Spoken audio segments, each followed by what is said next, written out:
Akak, saya takut nak simpan emas. Ada orang dia cukup takut nak simpan emas, katanya takut hilang, takut lupa letak dekat mana. Sebenarnya gold bar dan juga dinar ni dia beri satu kesan yang mana kita akan takut nak pegang dia.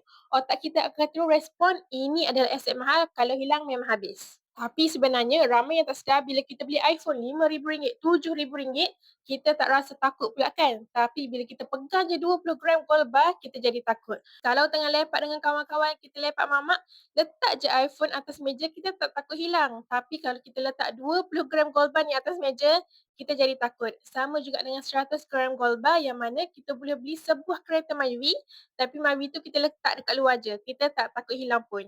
Tapi 100 gram gold bar ni kita letak dekat luar, kita akan takut. This is a good signer. Memberi signer kepada kita untuk simpan emas kita ni baik-baik.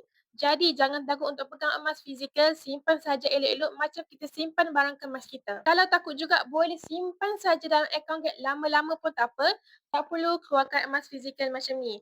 Kalau nak keluarkan juga memang kena pandai-pandai sorokkan. Emas ni ialah real asset, beli emas mesti dapat emas. Dengan emas fizikal dekat tangan kita ni tak ada siapa pun boleh scam kita.